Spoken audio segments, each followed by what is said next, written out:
Yo, what's up? It's your boy One Shot Nas, and today we're going to talk about how to be a good second shooter. Either that be for weddings or events, I don't know, whichever one that you're at. If you're the secondary shooter, we're going to talk about some of the roles you should be doing or things you should be shooting. Today we have a wedding to go to, so you guys will be with me the entire time for the wedding. And weddings are a little bit different, but we're going to talk about it on the voiceover on what you should be doing as a secondary shooter. So stay tuned for the video. Peace. All right, rule number one with being a good second shooter is to always show up 30 minutes early. Oh geez, always have a cart, always bring your own equipment, bring extra. This is rule number 1, 3, 9, 7, and 12. And then always just be extremely helpful, but of course be here early. So yeah, the rule of thumb is to be there 30 minutes early.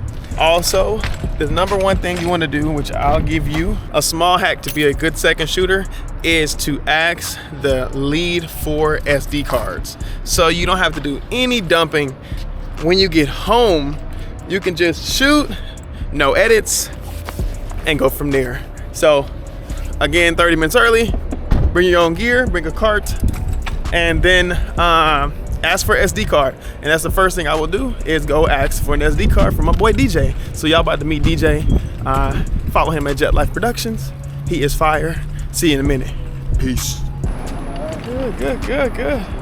Oh yes sir, you too. Y'all say what's up to the vlog. You know what it is. Yeah. Two brothers out here getting it. Come on now. So quick question, DJ. We talking about what's a good thing for a second shooter? Like, give me a tip for a second shooter. Man, less brain power. Because we make mistakes every event. We don't tell our clients, but we mess something up every event. And just having somebody else there, it's just accountability. Somebody's just gonna point out, hey, did you want to get there? You want to get that? Just extra ideas. And two brains are better than one, man. So definitely get a second shooter. Yeah, man. See, that's some tips. Y'all listen to this whole video, get you some good tips. Obviously mine was always get an SD card, but as the lead, but the lead also says to just help out, and two brains are better than one. So y'all make sure y'all have a good brain on your head. I'll talk to you in a minute. So the first thing I'm gonna do is put my gear down so I can get ready to do whatever I need to do.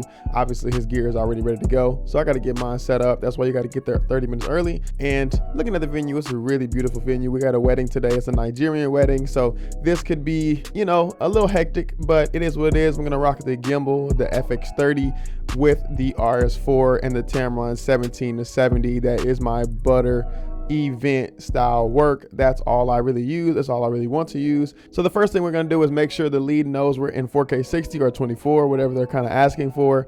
And then we're going to make sure we're at the correct settings and we're at the correct focal ranges.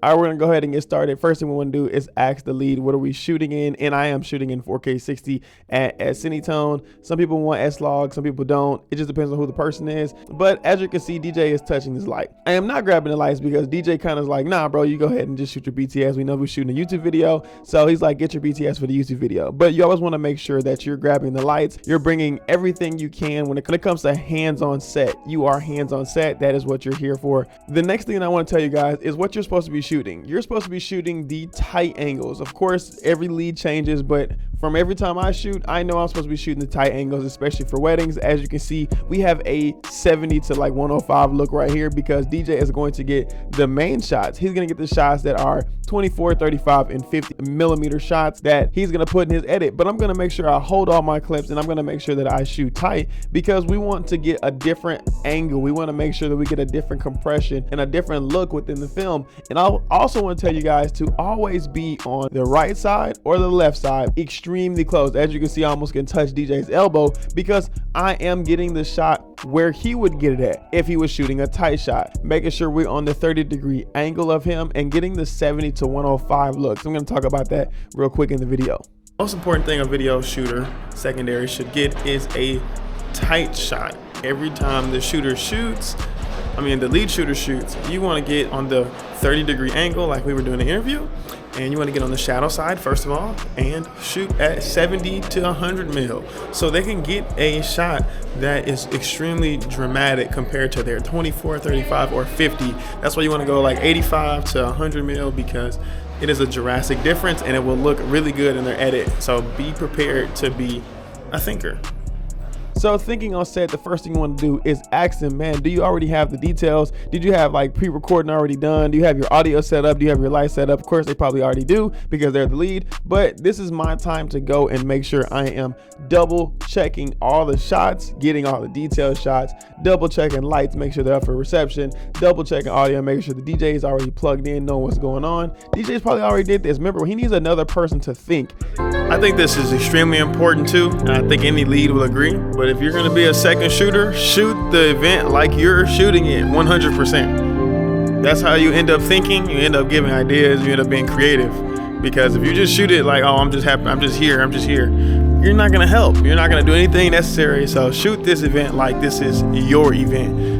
All right. And in shooting the event like it's yours, I'm going to get all the detailed shots. Like I said, I'm going to make sure that I'm getting everything double that he's getting, because in my head, I want to make sure he's getting what he needs for the edit. That's going to make people hire you more. And that's going to make sure that you are getting all the shots needed. That's going to make people hire you. And that's going to help you with your events when it's time for you to go and shoot yours, because you're practicing right now as a second. So shoot it like a lead. And we're going to switch to the entrances. Now, follow instructions for what the lead tells you. The lead is somewhere, I don't know, but I am getting the instruction to follow them and be free with your focal range. So I'm gonna follow this entrance. It's a Nigerian wedding, so they kind of take a little longer through their dances for their grand entrances, but I'm gonna be able to fly free, and I'm gonna be able to stay in front of them the whole time, because that was my instruction. He said, stay in front of them and then swing to the left when it's time for them to get to this last little greenery. And that's what I did, and I'm swung to the left. Now I can see where DJ is, but I'm still holding my shot. I'm not clipping up anything, because you're gonna give too many files to the lead.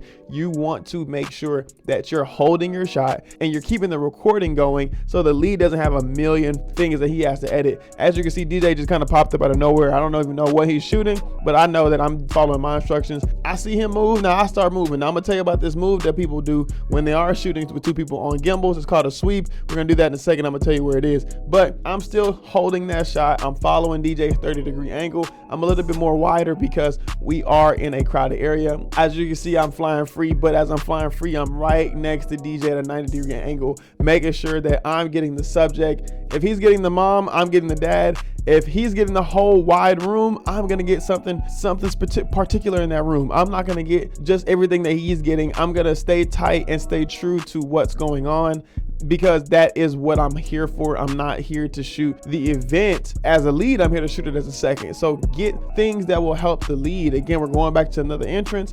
I'm following my instructions. As you can see, I'm kind of just walking with them, and I'm going to sweep this left really slowly. I'm not going to do anything over creative, because this is not my shoot. This is why you follow instructions, because I actually didn't know who the groom was. I saw him earlier before he got dressed, and I thought the guy in the front was him, but again, I was following my instructions. Stay with the front of the crowd. I stayed with the front of the crowd. So my original thought was, the groom is right here with the cane. Okay, cool. So I swung to the left, and when I swung to the left, I realized, oh wait, the groom is in the back, but I didn't realize that yet. Y'all gonna have to keep watching this video to see when I realized it. But I'm staying with this guy, and this guy is vibing.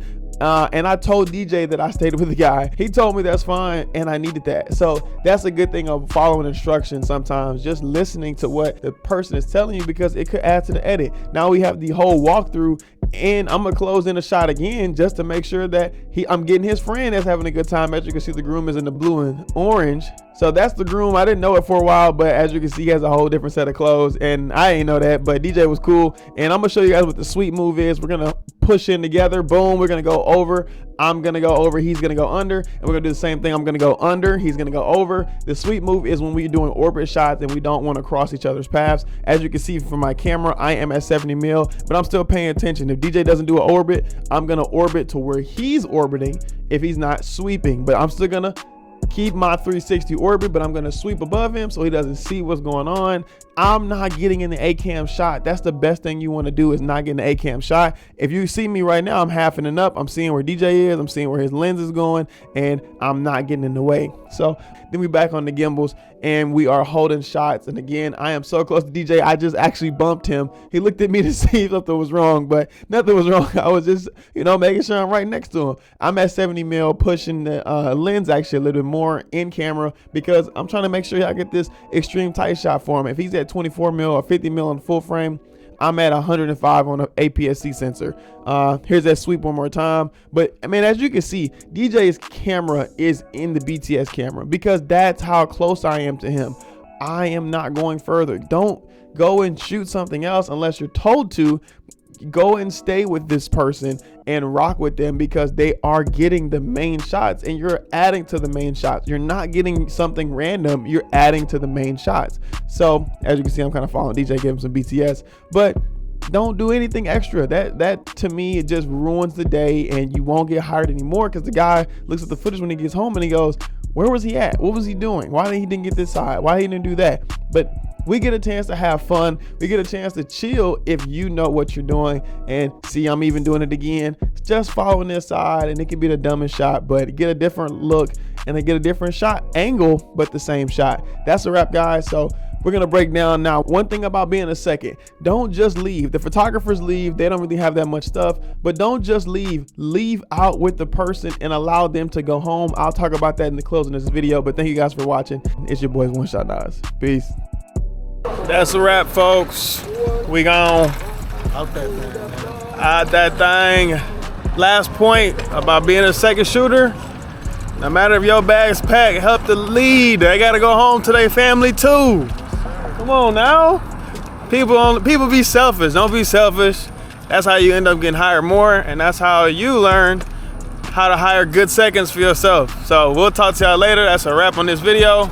Peace out.